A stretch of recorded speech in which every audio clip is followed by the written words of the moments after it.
Baik, sebelumnya izinkan saya memperkenalkan diri. Nama saya Sayuma Degita Faluvi dari Program Studi Teknologi Rekayasa Internet, jurusan Teknologi Informasi dengan NPM 24782030. Nah, di sini saya akan membuat video hands-on dari UTS Praktikum Mata Kuliah Pemrograman Jaringan 1, yang dimana di sini kita diminta untuk membuat video wrap up tentang mini project, yaitu menjelaskan struktur program, implementasi OOP dan inheritance, implementasi exception handling, implementasi generator, iterator, dan closure, demo program, dan refleksi singkat. Baik, langsung saja di sini saya akan menjelaskan program dibangun dengan arsitektur modular, menyebutkan dua package utama, dan menampilkan struktur folder dan isi file. Nah, jadi program Smart Home Monitoring ini dibuat dan dibangun dengan pendekatan arsitektur modular yang menggunakan konsep package pada Python. Nah, modulasi ini bertujuan untuk menyusun program dengan memecahnya menjadi bagian-bagian kecil yang memiliki fungsi spesifik, sehingga nantinya kode lebih mudah dibaca, dikembangkan, dan diuji oleh pengguna. Nah, aplikasi ini sendiri dibagi menjadi dua package utama. Bisa kita lihat di ini, user, kita buka di Smart Home. Nah, bisa kita lihat di sini ada dua package utama, yaitu monitoring dan juga sensor. Yang dimana monitoring ini adalah package utama untuk mengontrol aplikasi, dan sensor itu adalah package utama yang berisi kelas-kelas OOP dan inheritance gitu. Nah, selanjutnya di sini diminta untuk menampilkan struktur folder dan isi file. Kita bisa ke command prompt. Kita lihat struktur foldernya, kita masuk dulu ke direktori Smart Home. Habis itu kita ketik tree/f. Nah, ini sudah muncul struktur foldernya. Di sini itu folder utamanya itu yaitu Smart Home. Nah, di Smart Home ini ada file data yang namanya sensorhistory.csv. Ada juga dua package utama yang tadi sudah saya jelaskan, monitoring dan juga sensor.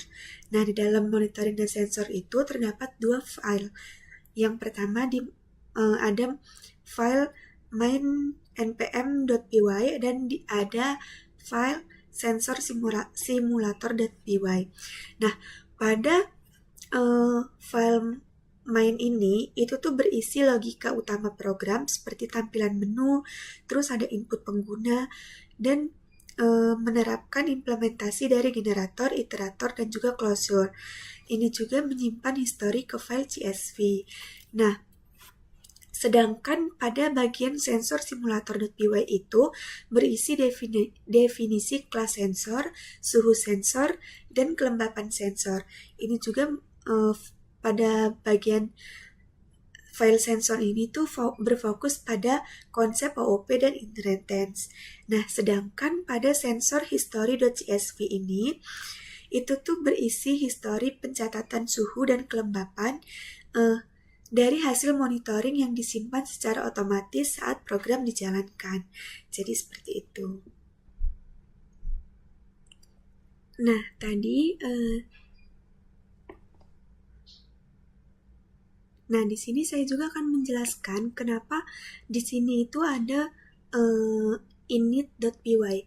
Karena init itu tuh digunakan untuk menandakan bahwa folder ini itu adalah package. Jadi package itu bisa ditandai dengan adanya init.py. Jadi tanpa adanya init.py, folder itu tidak bisa dikatakan sebagai package. Jadi seperti itu. Nah, selanjutnya di sini saya akan menjelaskan implementasi OOP dan inheritance. Kita buka saja langsung programnya.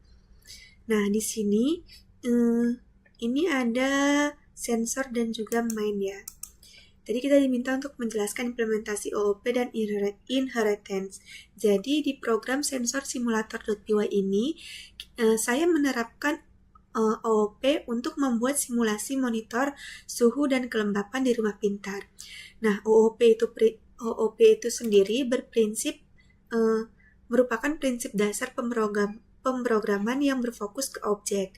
Nah, di kode ini itu tuh ada beberapa kelas utama, yaitu ada sensor untuk simulasi data suhu dan kelembapan, ada juga classroom itu untuk merepresentasi ruangan umum dan memiliki sensor juga. Di sini juga ada subclass kitchen, yaitu untuk ruangan dapur dan merupakan pewarisan dari room.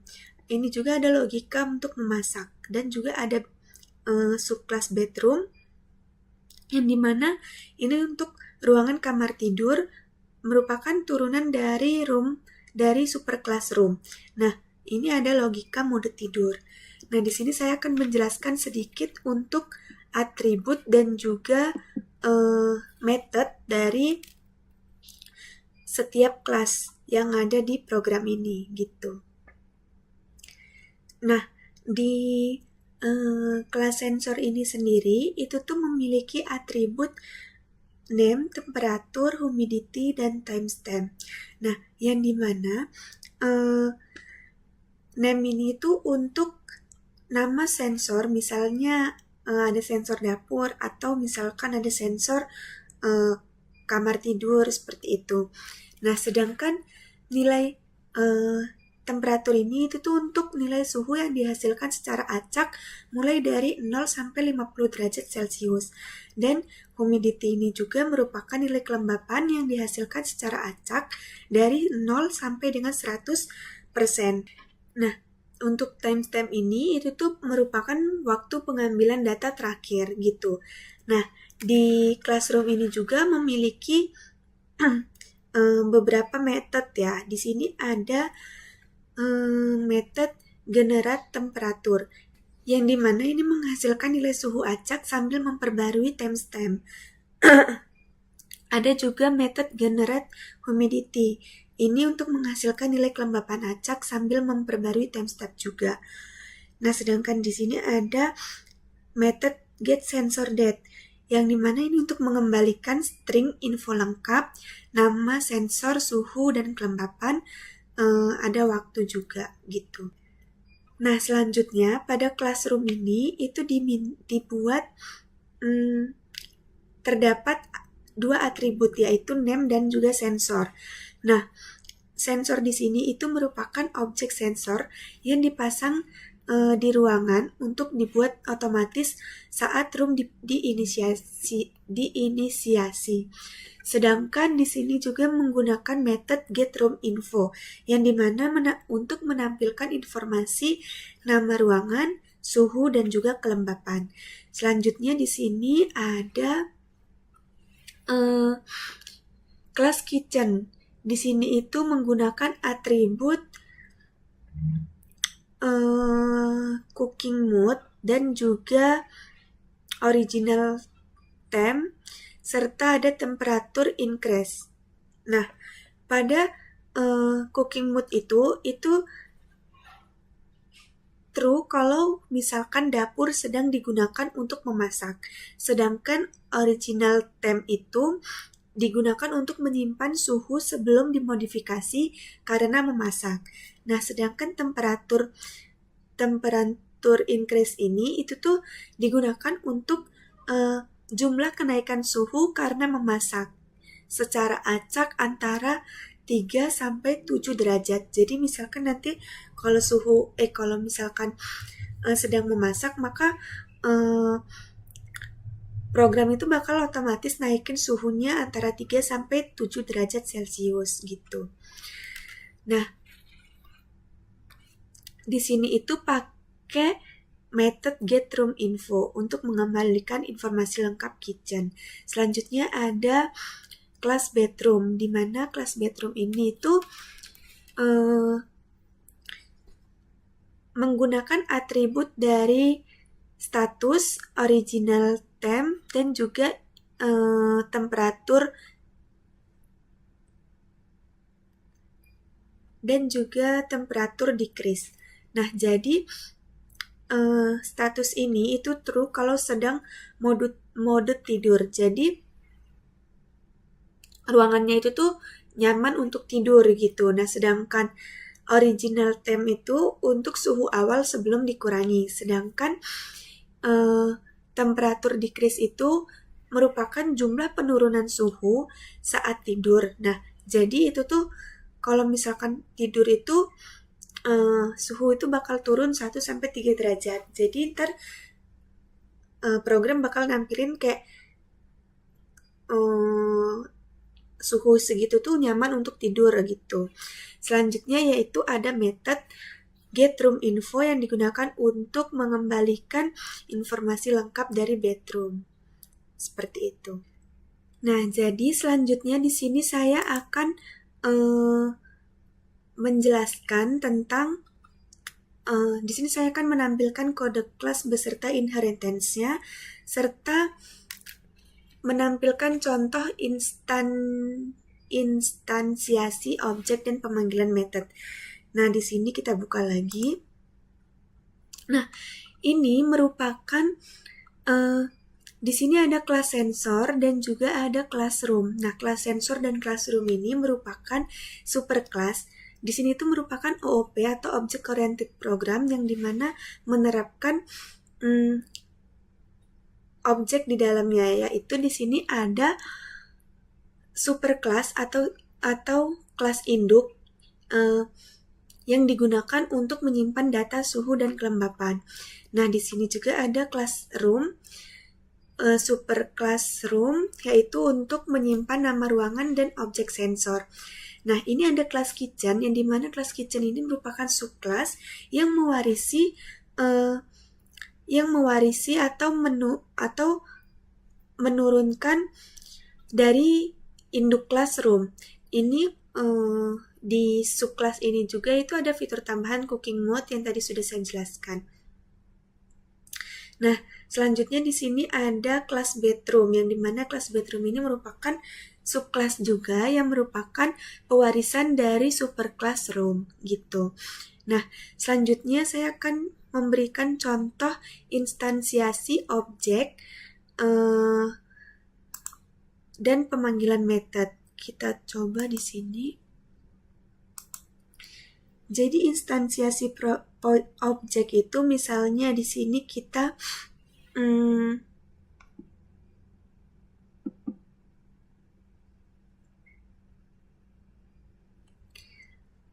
jadi misalnya kita di sini ingin membuat objek namanya dapur. Sini kita panggil dari kelas kitchen.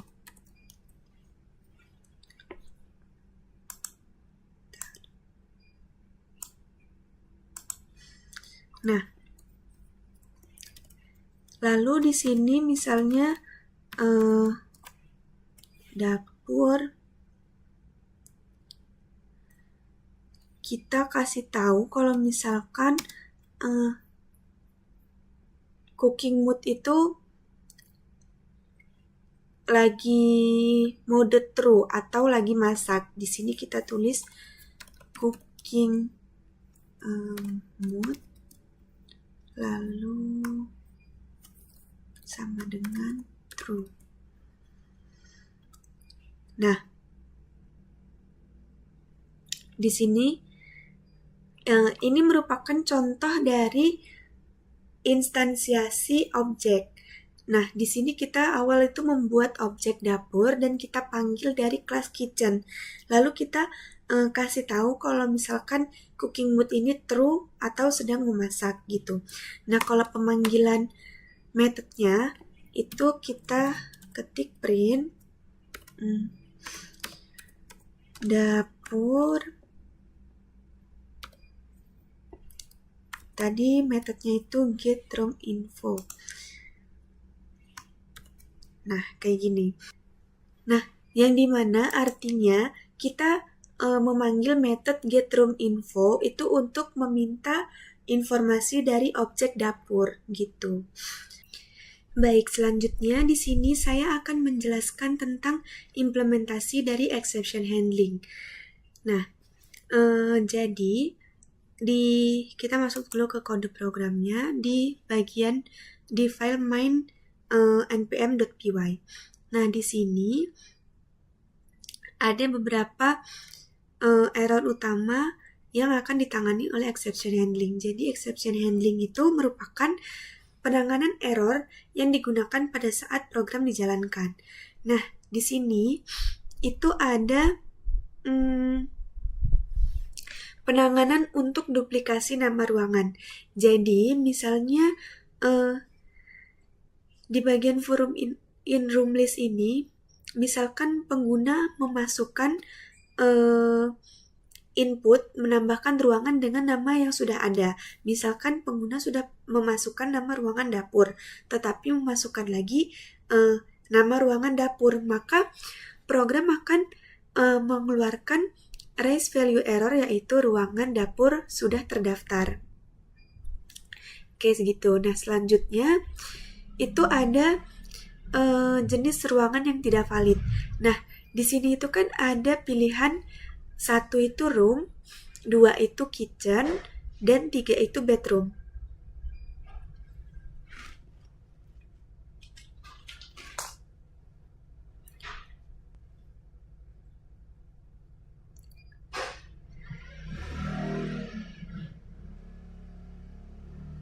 Nah, selanjutnya ada penanganan untuk jenis ruangan yang tidak valid. Nah, di sini itu kan ada 1 itu room, ada nomor 2 itu kitchen, dan nomor 3 itu bedroom. Nah, jika pengguna memilih tipe ruangan selain angka 1, 2, dan 3, seperti misalkan masukkan angka 4 atau angka 5, maka program akan mengeluarkan raise value error jenis ruangan tidak valid. Selanjutnya yaitu di sini juga ada nilai suhu dan kelembapan yang tidak valid. Nah, data sensor ini berada di luar batas. Data sensor ini tuh berada di luar batas normal. Nah, jadi misalnya, kalau misalkan nanti suhunya itu lebih dari 50 derajat, ini kan batasnya itu dari 0 sampai 50 derajat Celcius. Kalau misalkan suhunya itu lebih dari 50 derajat, maka program akan muncul suhu tidak valid. Begitupun di kelembapan. Kalau misalkan kelembapannya itu muncul lebih dari 100%, maka program akan muncul kelembapan tidak valid, seperti itu. Selanjutnya, ada spesifik untuk tipe ruangan. Nah, di sini itu tuh ada misalnya kitchen itu melebihi 80 derajat saat memasak. Jadi misalnya nih, saat memasak kelembapan di dapur itu lebih dari 80 derajat, maka program akan meraise value error, yaitu mengeluarkan output kelembapan dapur terlalu tinggi. Misalnya di sini 90%, maksimalnya yaitu 80% gitu. Begitupun di suhu bedroom.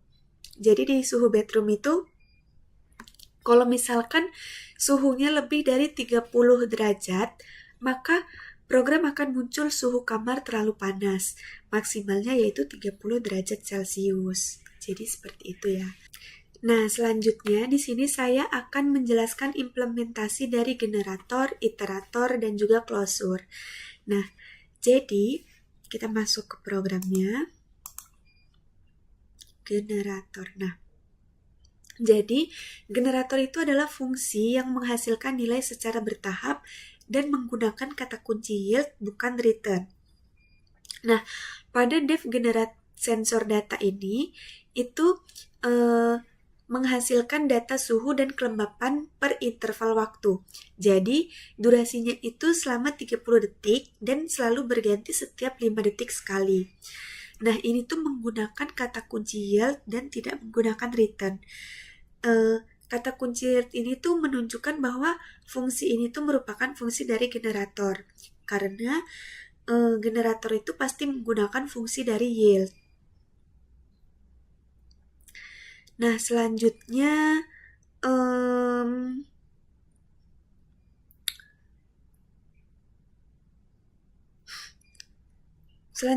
data dari generator ini itu tuh dihasilkan satu persatu, tidak langsung sekaligus, sehingga lebih efisien untuk simulasi atau pemrosesan data berurutan.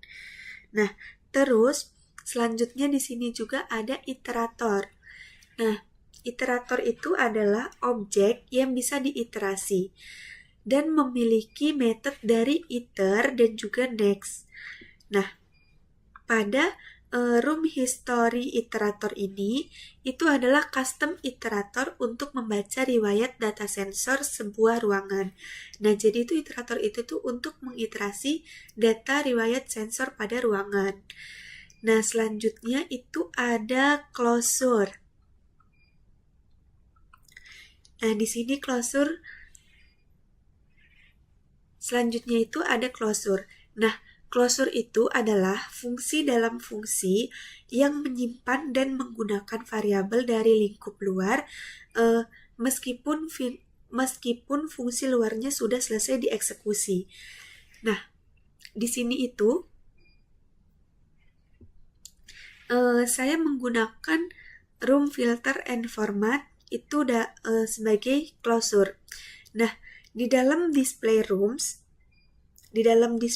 ini itu memegang akses ke room list dari outer scope. Nah, selanjutnya jika filter funds ini diberikan, maka akan memfilter room list terlebih dahulu, dan jika tidak, maka akan menampilkan semua. Nah, di sini juga kita bisa memodifikasi pemanggilan room filter and format itu untuk menampilkan ruangan tertentu berdasarkan filter. Misalnya seperti suhu di atas 30 derajat Celcius gitu. Nah, selanjutnya di sini saya akan maaf. Nah, baik Bu, maaf untuk di lab session 7 kemarin itu saya tidak nambahin closure di programnya. Jadi saya baru nambahin closure pada saat buat video UTS praktikum ini. Jadi nanti saya commit ulang dan saya push ulang, Bu. Nah, selanjutnya di sini saya akan mendemo demo program yang dimana itu merunning keseluruhan program dari awal hingga akhir dan menjelaskan masing-masing dari fungsinya. Nah, langsung saja kita masuk ke command prompt. Di sini kita bisa langsung running min-m monitoring main 24782030.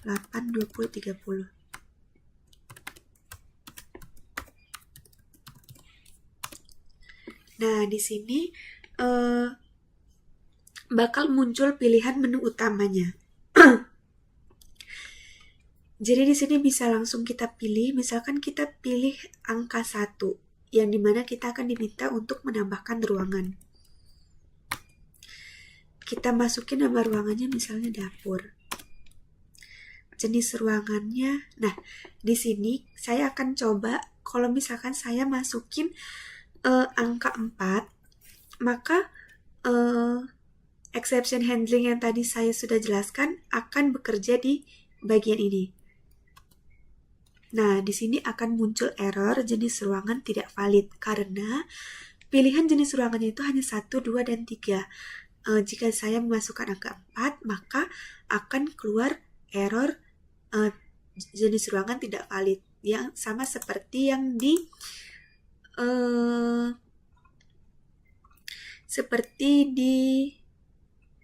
ini jadi raise value error, jenis ruangan tidak valid. Nah, selanjutnya saya coba ini kitchen ya. Nah, ruangan dapur berhasil ditambahkan. Sekarang saya coba untuk masukkan nama ruangan lain. Sini kita masukin nomor 1, tambah ruangan. Nah, ini kita diminta untuk, nah coba kita masukin ruangan dapur lagi ya. Kita masukin dapur lagi. Nah, di sini sebentar. Nah, di sini exception handling yang tadi itu akan bekerja juga. Jadi, karena dapur sudah kita masukkan di awal dan ini kita masukin dapur lagi, maka program akan muncul ruangan dapur sudah terdaftar. Ini tuh ada di bagian yang ini. Redundansi pada nama ruangan. Ini maka program akan muncul raise value error ruangan dapur sudah terdaftar gitu. Coba kita masukin nama ruangan lain ya. Kamar. Ininya bedroom.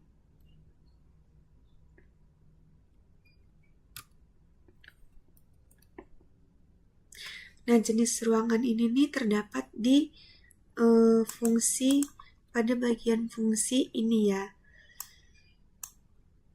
Ini kita suruh milih memasukin input angka 1, 2, atau 3. Berhasil ditambahkan. Nah, kita coba misalnya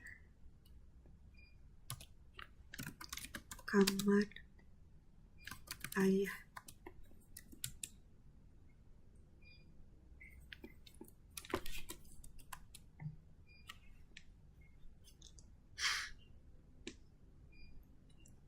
Selanjutnya kita coba untuk pilih menu utama yang nomor 2. Kita akan melihat data semua ruangannya. Nah, maka data ruangannya itu akan muncul semua seperti ini. Jadi di sini itu akan muncul ada ruangannya, ada suhu, kelembapan, ada status tidur, ada aktivitas gitu. Dan di sini tuh suhunya bakal naik karena suhunya itu bakal naik karena memasak. Jadi kalau misalkan tidak memasak, maka suhunya itu bakal tetap. Ini kalau masak, maka suhu itu bakal naik dari 3-7 derajat. Sama seperti di sini. Nih, kenaikan di random uniform yaitu 3-7 derajat. Selanjutnya, di sini itu ada kelembapan yaitu penurunan suhu karena mode tidur. Ini juga ada di sini.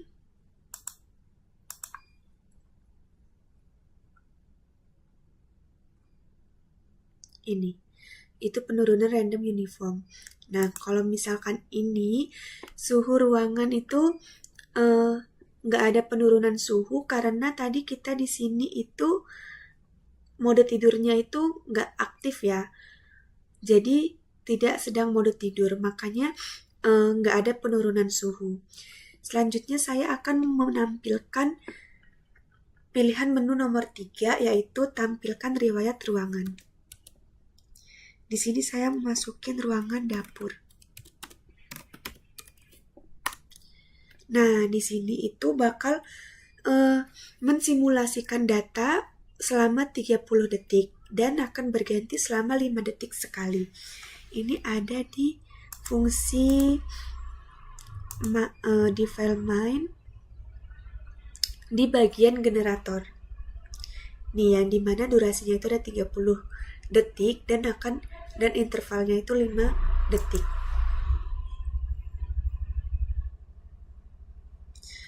Nah, selanjutnya saya akan saya coba untuk simulasiin di kamar di kamar ya. Ini nomor 3, ininya kamar. Kita tunggu.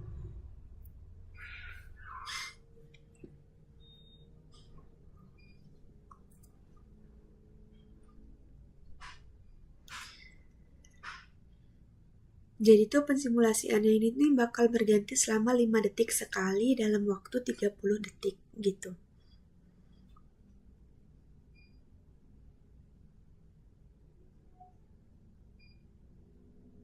Nah, jika sudah, di sini saya akan pilih menu nomor 4, yaitu melihat ringkasan data dari setiap ruangan. Masukin di sini dapur. Nah, di sini bakalan muncul suhunya, terus minimal, maksimal, dan juga rata-ratanya. Di sini juga ada kelembapan minimal, maksimal, dan juga rata-rata. Saya coba mau lihat untuk kamar. Nah, ini juga muncul ya. Selanjutnya saya akan pilih untuk unduh riwayat ke file CSV, yaitu nomor 5. Nah, data berhasil disimpan ke sensor history CSV. Di sini ada pada sebentar. Nih, simpan riwayat data ke file CSV. Nah, pada lab session 8 itu kita diminta untuk mengimplementasikan file dan juga lambda. Makanya di sini saya menggunakan file dari CSV gitu.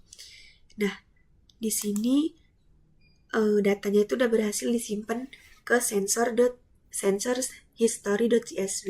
Selanjutnya di sini saya akan pilih menu yang nomor 6 untuk membaca riwayat dari file CSV. Nah, di sini bakalan keluar data dari file CSV. Ini ada di kode ini. Read history, pada fungsi read history from file, yaitu untuk membaca data dari file CSV. Nah, di sini CSV itu kan merupakan data atau nilai yang dipisahkan oleh koma. Jadi kalau misalkan kita buka di sini, ini ada, nah di sini keluar datanya yang dipisahkan oleh koma. Jadi di sini ada nama ruangannya, ada waktunya, ada suhunya juga, sama ada kelembapannya. Nah, kita kalau saya menggunakan CSV itu juga bisa dilihat di Excel. Jadi bisa kita buka di Excel. Sebentar. Nah, kita buka di Excel. Nah, ini bakal muncul sama seperti tadi. Ini ada ruangannya, ada waktu, ada suhu, dan juga ada kelembapan. Yang dimana data ini tuh dipisahkan oleh koma, gitu. Selanjutnya, di sini saya akan mencari ruangan dengan suhu tertentu. Saya akan pilih angka 7. Saya cari suhunya misalnya 17,5. Nah, di sini akan muncul ruangan dengan suhu mendekati suhu dapur, yaitu suhu 18 derajat Celcius. Nah, ini tuh menggunakan fungsi lambda yang dimana menggunakan tolerance itu 0,5, sehingga ini nih digunakan untuk mentoleransi pencarian suhu. Jadi di sini saya bisa kita lihat suhu dapur itu kan 18 derajat. Tapi saya masukin 17,5, maka program itu bakal cari dengan toleransi suhu itu 0,5. Jadi yang mendekati adalah 18 derajat. Kita bisa coba lagi. Kita pilih nomor 7. Lalu kita coba misalkan 9,5. Nah, ini bakal keluar suhu dari kamar. Yang dimana suhu kamar itu kan 10 derajat. Itu mendekati dari 9,5 gitu. Nah, itu tuh di sini tuh menggunakan fungsi lambda juga. Jadi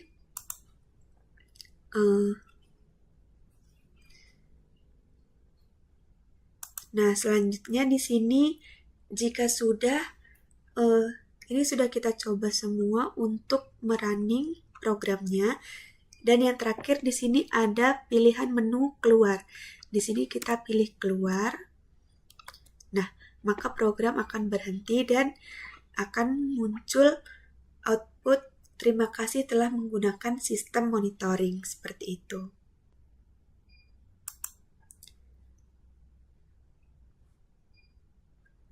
Nah, selanjutnya di sini saya akan menjelaskan sedikit dari refleksi singkat, yaitu apa sih hal yang paling menantang dan pelajaran apa yang didapat selama mengerjakan mini project ini. Jadi, menurut saya, tantangan terbesar bagi saya itu adalah mengintegrasikan semua konsep yang dipelajari, mulai dari OOP, terus inheritance, terus ada exception handling, terus juga dari generator, iterator, dan juga closed source gitu. Terus ada pada mini project itu juga terdapat pada file dan juga lambda. Nah, menurut saya mengintegrasikan itu semua itu butuh proses yang lumayan untuk memahaminya.